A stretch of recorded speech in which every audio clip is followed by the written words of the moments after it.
perdu au beau milieu des champs de l'Ossois, dans le village de Briani. Une petite chapelle blanche, perchée sur un talus vert. Après avoir franchi un débarras, où pourrissent quelques meubles vermoulus,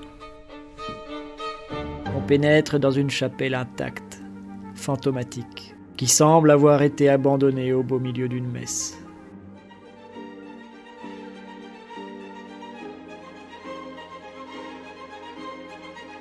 Sous un plafond de planches grinçantes, on voit danser sur les murs, légèrement effacés mais bien visibles,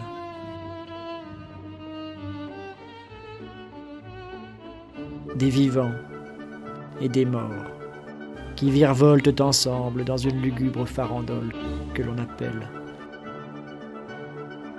une danse macabre.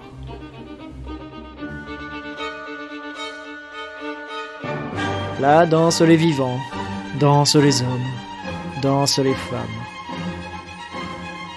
dansent les paysans et dansent les seigneurs, hommes d'église et hommes de guerre, emportés par les morts en pleine gigue, par les morts qui sont d'ailleurs plus vifs que les vivants eux-mêmes, et qui sautillent et tournicotent, et qui gambadent avec entrain.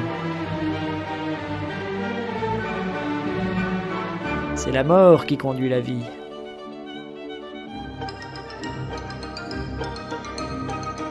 Et qui lui tient la main depuis notre naissance.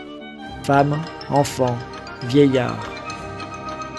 Elle nous emportera tous dans sa ronde joyeuse.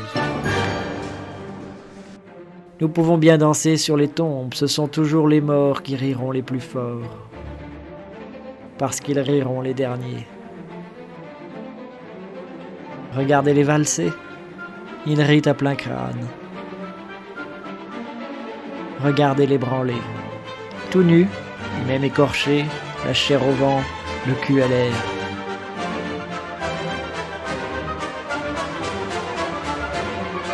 Les morts sont de bons vivants, mais ils n'ont aucun savoir-vivre.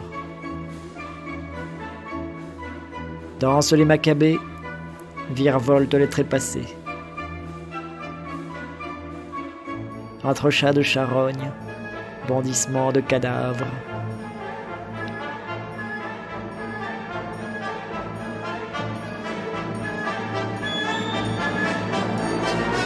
Les vivants, eux, sont tellement pâles qu'ils s'effacent de la surface du mur. Ils tremblent d'effroi. Oh, ils voudraient bien vivre encore un peu. Mais la mort les presse. Pourquoi refuser cette danse ?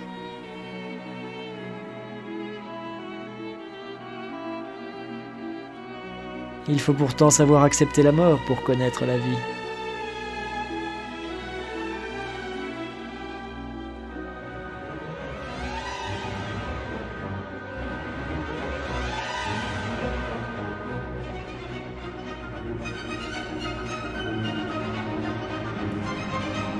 Dansez cadavres,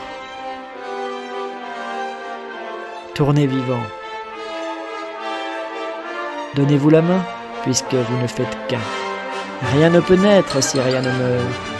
Il faut bien que tout passe pour que tout revienne. C'est la grande sarabande, la danse macabre. Morts et vivants, vivants et morts. Nous la dansons toute notre vie, nous la danserons toute notre mort.